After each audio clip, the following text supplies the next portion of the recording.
Petit Jornal. Inteligência e irreverência em doses diárias.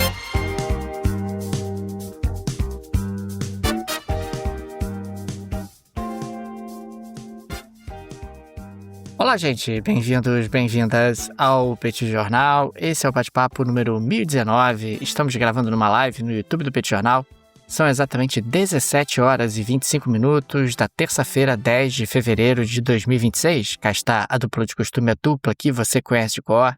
Tanguy, o Bagdadi animado, contente, preparado, revigorado, resiliente, retumbante, descansado, tarifado e preocupado. Segue muito preocupado o professor Bagdadi. Temos também Daniel Souza, aqui esse que vos fala. Ao longo dos próximos minutos, vamos repercutir os principais acontecimentos internacionais das últimas horas. Como vai, professor Bagdadi? Tudo bem? Vamos a isso? Tudo bem, Daniel Souza? Vamos lá para esse bate-papo 1019. Um prazer estar aqui mais uma vez. Deixo aqui as super boas-vindas a você, Daniel Souza, do outro lado do planeta Terra, e também a todo mundo que está aqui junto com a gente nessa nossa live, né, nessa tarde aqui de terça-feira.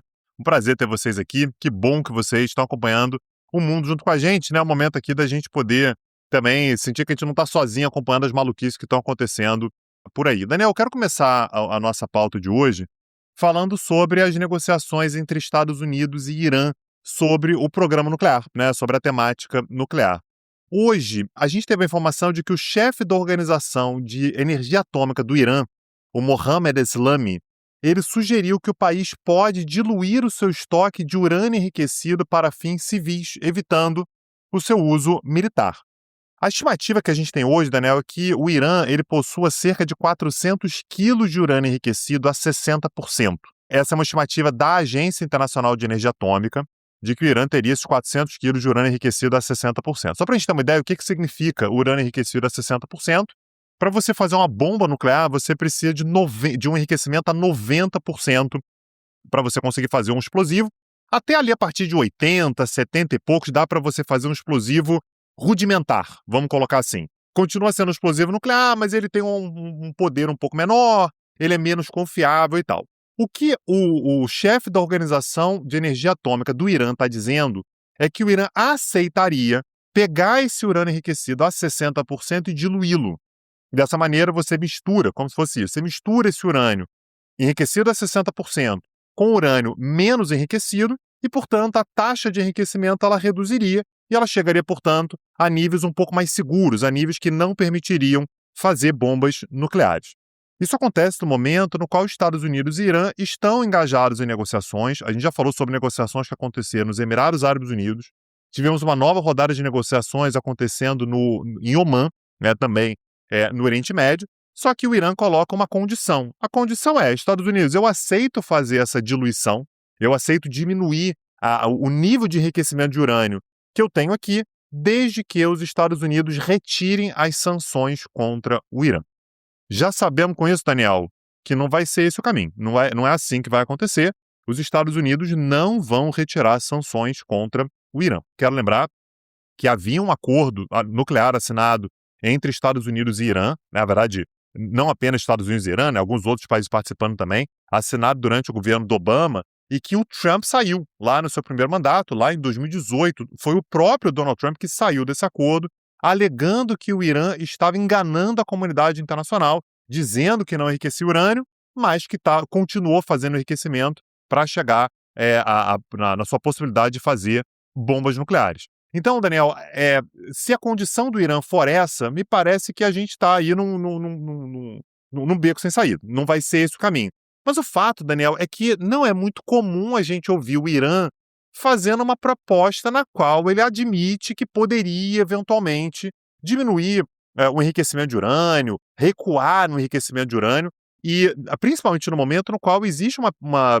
tendência a considerar que a confiança está em falta, Daniel. Você tem, inclusive, declarações por parte da liderança da Agência Internacional de Energia Atômica, né, que é uma organização sediada lá em Viena, né, ligada à Organização das Nações Unidas, que disse que, olha, o Irã não dá acesso total, a gente não consegue fiscalizar tudo, não consegue monitorar tudo.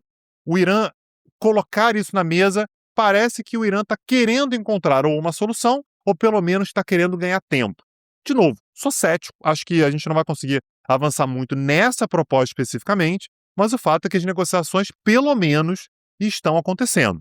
Importante lembrar sempre que em junho do ano passado, os Estados Unidos bombardearam pela primeira vez instalações nucleares iranianas. Isso, claro, que é um elemento de pressão sobre o Irã. Já não é mais aquela ameaça, Daniel, abstrata. Algum dia, se nada avançar, eu poderia atacar instalações nucleares. Esse ataque já aconteceu. E você ainda tem, do lado dos Estados Unidos, Israel exigindo um desmantelamento total do programa nuclear iraniano e também da sua capacidade de produção de mísseis balísticos. Essa é uma outra preocupação gigantesca de Israel, dos Estados Unidos também, mas principalmente de Israel, e são todos elementos que certamente vão estar na mesa nas próximas rodadas de negociação. Lembrando, a gente já teve negociações nos Emirados Árabes, já tivemos negociações ao longo dos últimos dias em Omã, a gente certamente vai ter outras rodadas de negociações.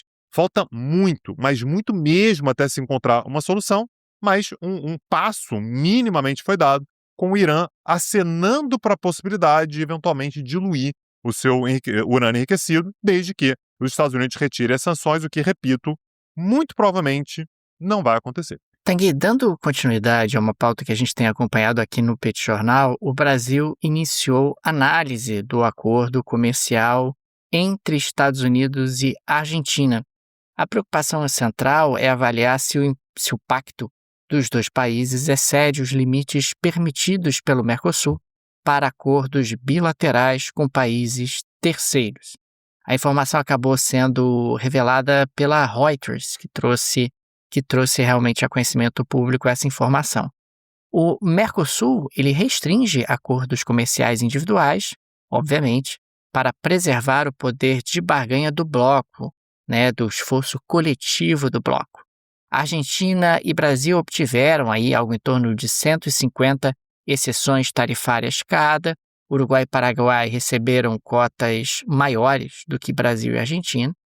E o governo argentino afirma que todas as reduções tarifárias do acordo com os Estados Unidos estão dentro das exceções. O chanceler argentino, inclusive, disse que o Mercosul não impede acordos desse tipo. O que não impede mesmo, a grande questão é se você está excedendo o número de exceções permitidas. Já os diplomatas brasileiros avaliam que o escopo é maior do que o permitido. Aliás, é uma desconfiança que nós aqui no Petit Jornal tivemos desde o início, Tanguy? Que o escopo desse acordo parecia muito maior do que é permitido pelo Mercosul, pelas regras do Mercosul.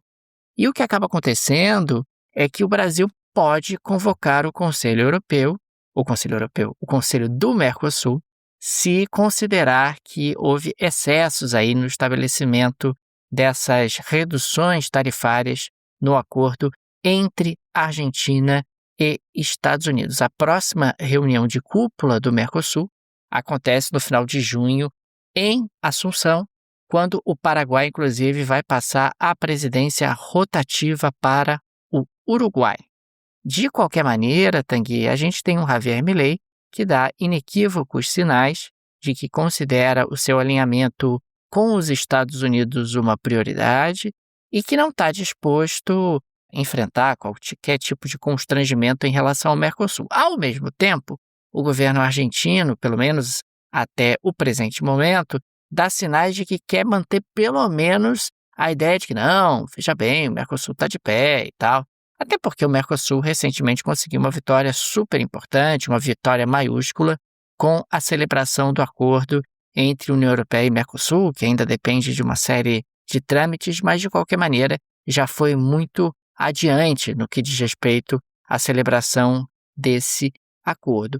Vamos acompanhar, mas me parece que essa história não acabou. O Brasil percebeu o que a Argentina está fazendo, a Argentina está dando ali uma de João sem braço, está fingindo que não está vendo, não, o Mercosul continua de pé, etc.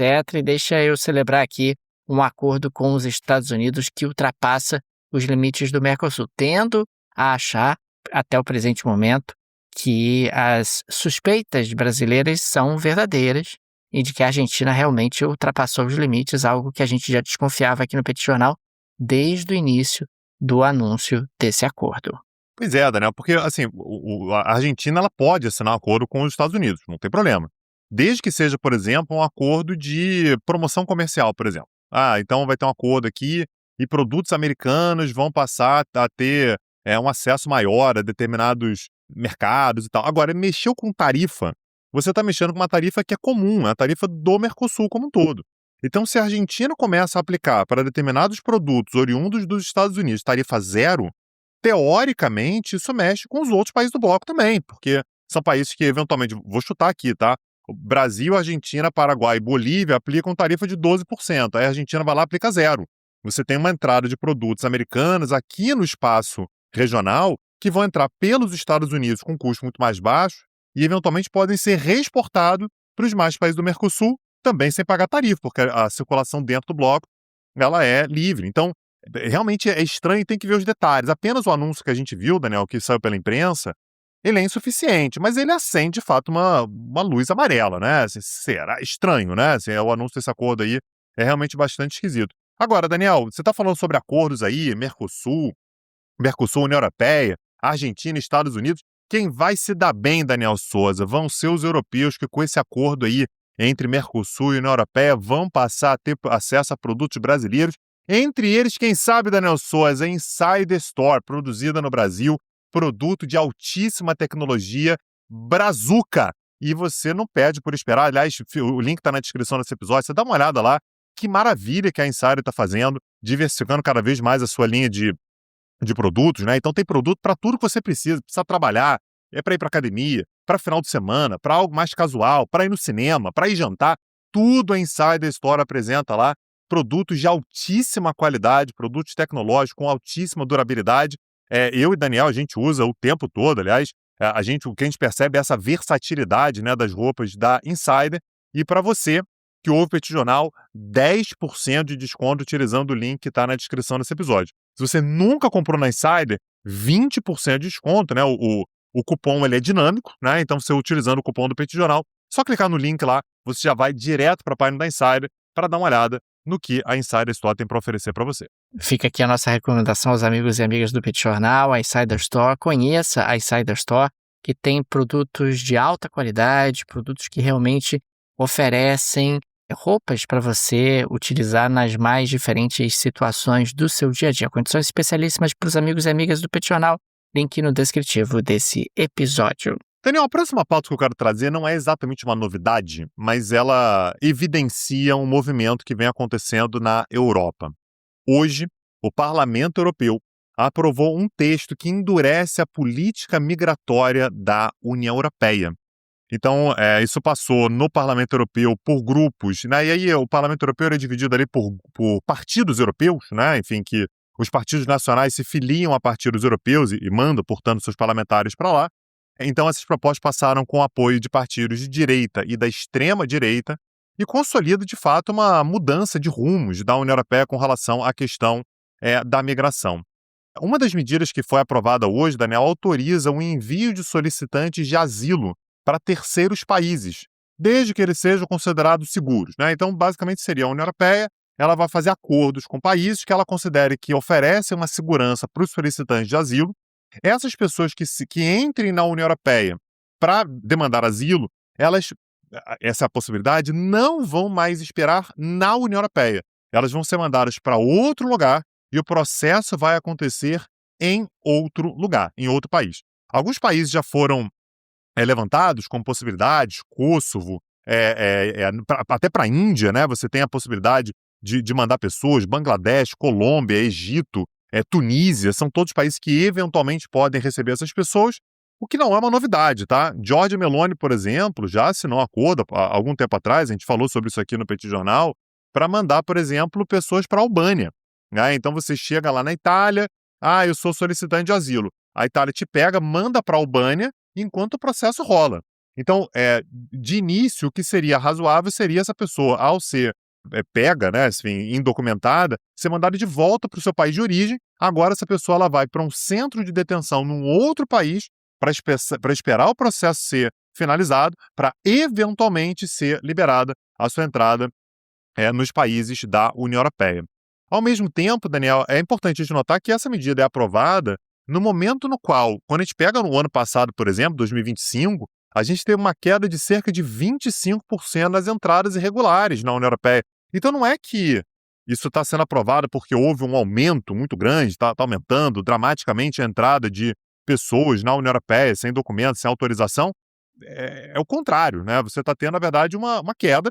Agora, é um tema muito popular em agendas eleitorais por vários partidos ao redor da União Europeia. Um fenômeno que a gente vem percebendo, isso naturalmente dialoga muito com o que vem acontecendo nos Estados Unidos, é que a gente tem cada vez mais partidos na União Europeia que acham ótimo o que está acontecendo nos Estados Unidos com relação ao ICE. Então, por exemplo, na Bélgica, na França, na Alemanha, em alguns outros países, você tem políticos que dizem que, olha, isso que os Estados Unidos estão fazendo é o correto. Você não vai apenas pegar o migrante indocumentado por acaso. Tá? Pediu o documento ali, o cara não tem documento, eventualmente ele vai ser detido e mandado embora, vai ser mandado para outro lugar, sabe-se lá o que vai acontecer com ele. A ideia é você começar a pegar pessoas ativamente. A AfD na Alemanha está falando sobre isso. Tem que bater na porta, já saber quem é o cara e já pegar e já levar. Sei não, viu, Daniel Souza? Você tem uma AfD aí que é taxada de neonazista, de repente está falando para bater na porta das pessoas aí, de estrangeiros e tal, mandar embora. Sei lá se isso não dá frio na espinha das pessoas que estão ouvindo a gente. Na Bélgica, por exemplo, você tem um movimento parecido, né, um partido Vlaams Belang, que fala mais ou menos a mesma coisa, e na França o Éric Zemmour fala... O Éric Zemmour, Daniel, ele faz a Marine Le Pen parecer uma social-democrata, né? O Éric Zemmour está muito à direita da Marine Le Pen, por exemplo, que já está muito à direita do espectro político, diz a mesma coisa, tem que ter uma polícia especializada aí na França para pegar pessoas e mandá-las embora ativamente. Então a gente vê, Daniel, como é que o clima na União Europeia é um clima de hostilidade à entrada de migrantes, no momento, Daniel, no qual a União Europeia claramente precisa de pessoas jovens, precisa de trabalhadores, precisa de pessoas que entram lá querendo trabalhar. A migração, naturalmente, ela é uma ótima possibilidade. Você tem dois caminhos. Você ajuda na regularização, as pessoas viram mão de obra, ou você dificulta a regularização e dá um jeito de mandá-las embora.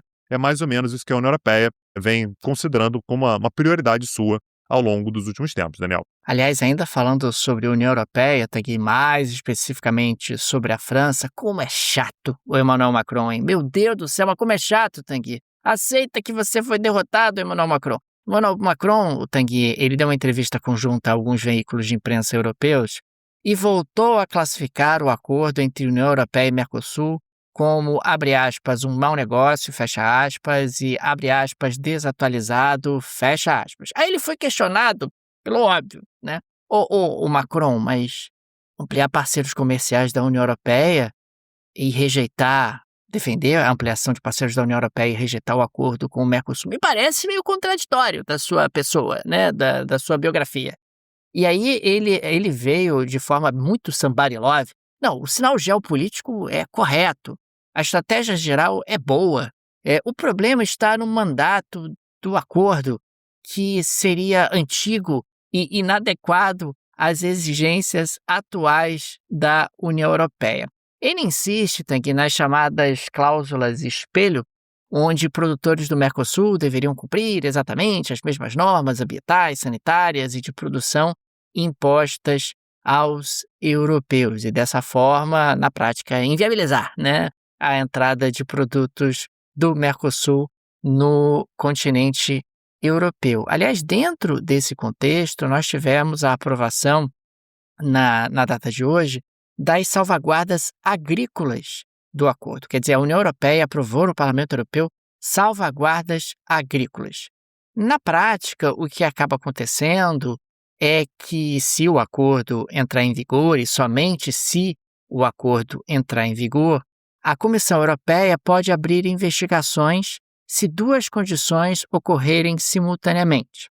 Primeira, importação de produtos sensíveis com um aumento de 5% na média de 3 anos anteriores, na média dos 3 anos, ou então preços dos produtos importados pelo menos 5% abaixo do preço praticado no mercado europeu. Ou seja, se os europeus forem incompetentes, se o Mercosul for muito eficiente, o Mercosul é punido. É disso.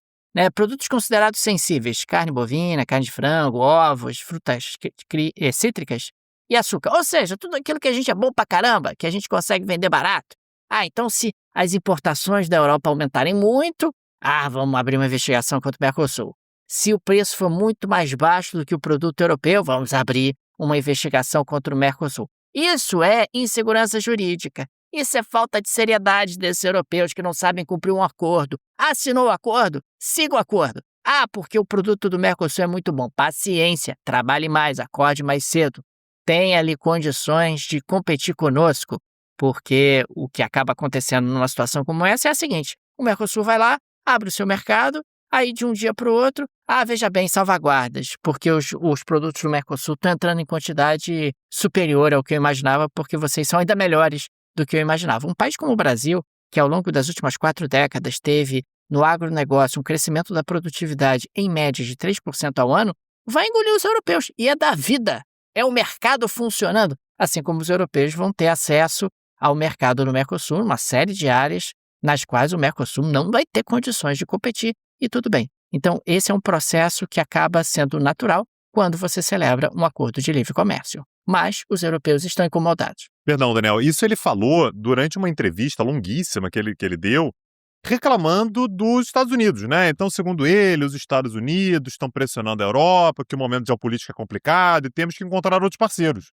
Ô, Macron, tem que se decidir, meu amigo. Tem que encontrar outros parceiros, mas eu não quero fazer concessão comercial de mercado para outros parceiros. Aí não é fazer parceiro, aí é ter colônia, né? É ter exclusivo colonial. Só eu vendo para você e você não vende para mim. Não tem condição, né? Então o Macron ele está reclamando de uma posição de uma certa fragilidade, um certo isolamento que a União Europeia está a partir do momento que não pode mais confiar nos Estados Unidos, mas também no momento de fazer outros aliados, enfim, de eventualmente trazer o Mercosul mais para o seu lado. Não funciona tão bem, porque ele é pressionado lá pelos agricultores que representam, sei lá, 2% do PIB francês.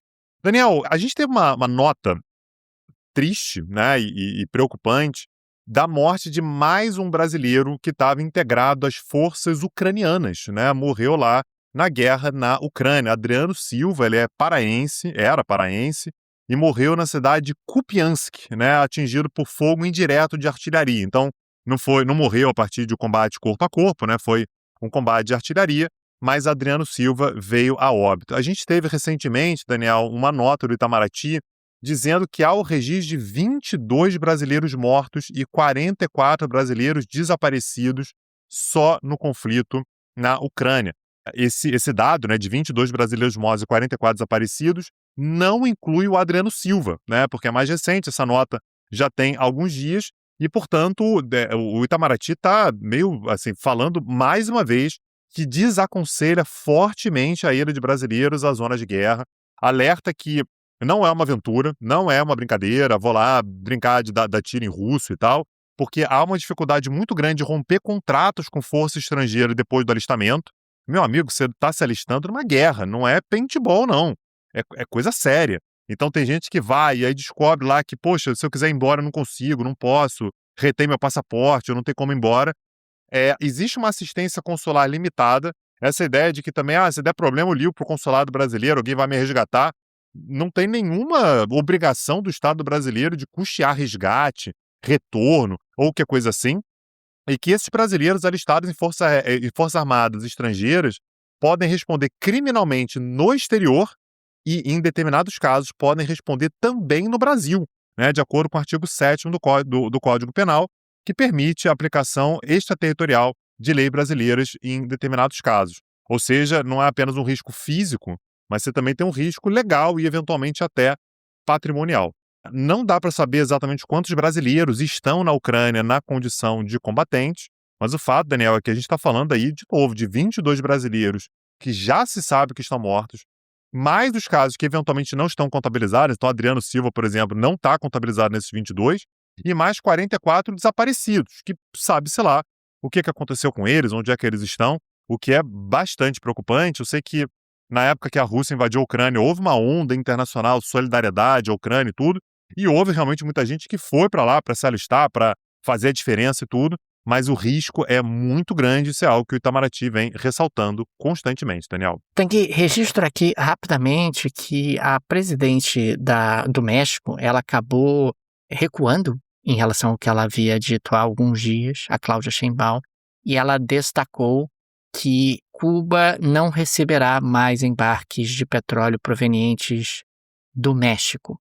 Na prática, isso é uma resposta dos mexicanos à ameaça do presidente dos Estados Unidos, Donald Trump, de taxar países que abasteçam a ilha com energia. A gente sabe o quanto as exportações mexicanas em direção aos Estados Unidos são importantes e, consequentemente, diante dessa pressão exercida pelo Donald Trump, a Cláudia Sheinbaum recuou e, ao contrário do que havia dito há algum tempo, e inclusive nós destacamos isso aqui no Petit Jornal, ela não vai mais enviar petróleo para Cuba, o que vai colocar a Ilha Caribenha numa situação ainda mais delicada, correndo aí o risco de um certo colapso energético. E a ideia do governo americano é justamente essa, o colapso aumentando a pressão sobre o regime que hoje é liderado pelo Miguel Dias-Canel. Daniel Souza, vamos para a geleira Shakira de hoje? O que você conta pra gente aí hoje? Tanguy, na geleira da Shakira de hoje, eu quero repercutir o que um prefeito do interior decidiu, ou melhor, foi o presidente dos Estados Unidos, mas parece um prefeito do interior. O Donald Trump ameaçou bloquear a abertura da ponte internacional Gordie Howe, que liga Detroit a Windsor, Detroit nos Estados Unidos, a Windsor no Canadá.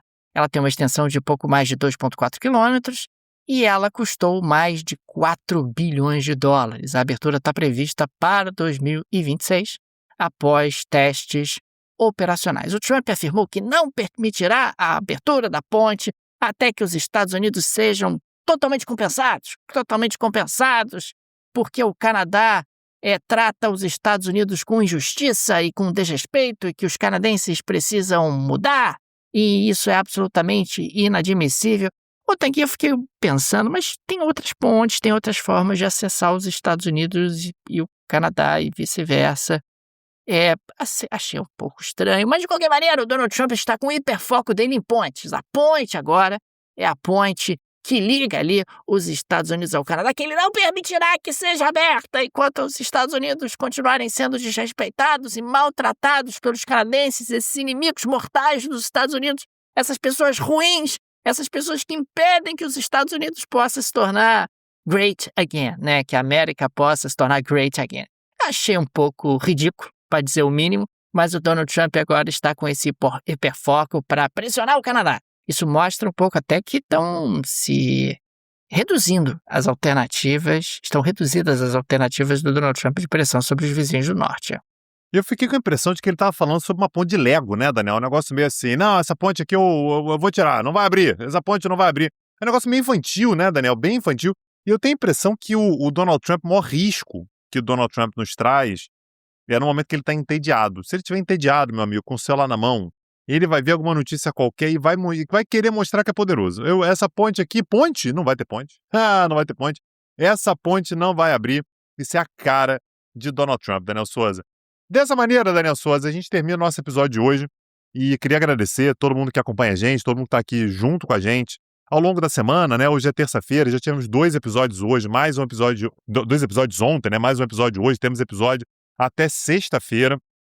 Pra gente é muito prazeroso oferecer essas aulas, oferecer esses episódios todos, né? A gente pesquisa muito, dá muito trabalho, realmente toma parte importante do nosso dia para produzir esses episódios. E a gente só consegue fazer isso por conta do seu apoio. Então, eu queria agradecer de maneira, assim, de coração, pelo seu apoio. Você que é apoiador, você que ouve a gente, você que divulga o Petit Jornal. Tem várias maneiras de ajudar o Petit Jornal. Você pode, por exemplo, aliás, algumas são gratuitas, né? Você pode, por exemplo, se inscrever no canal do Petit Jornal no YouTube. Isso já ajuda demais a gente. O Petit Jornal tem também um canal de cortes, que está na descrição desse episódio. Se inscreve lá no canal de corte. Dá as 5 estrelinhas pra gente, né? No podcast que você escuta a gente. Se você quiser ajudar a gente de outra maneira, tem várias formas, estão todas na descrição desse episódio. Você pode ajudar a gente fazendo Pix, inclusive o Pix recorrente. Você pode ajudar a gente pelo Apoia, você pode ajudar a gente pelo Patreon, se você estiver no exterior. Tem várias formas de apoiar o Petit Jornal e pra gente isso faz toda a diferença, né? Se realmente sentir que a gente tem o apoio direto de vocês para manter o nosso projeto. Aliás, Tanguy, hoje temos uma nova aula do petcursos.com.br, aula de número 4 do curso dedicado a falar sobre inteligência artificial e todos os desdobramentos econômicos e políticos que essa nova tecnologia tem. O streaming de atualidades do Petit Jornal, ele acaba sendo uma ótima maneira de aprofundar todos os temas que são discutidos aqui no podcast. E na plataforma nós temos lá, 150 aulas, 160 aulas, já perdi a conta, Tanguy, disponíveis É no sistema de streaming, é barato, é acessível. Vai lá, petcursos.com.br, conheça o projeto Irmão do Pet Jornal, que eu tenho certeza que você vai gostar demais. É uma forma de você manter atualizada, se manter atualizado em relação às discussões internacionais, petcursos.com.br. É isso, Daniel Souza. Amanhã estamos de volta. Um abraço, até a próxima. Valeu. Tchau, tchau. Petit Jornal. Inteligência e irreverência em doses diárias. Acesse www.petijornal.com.br.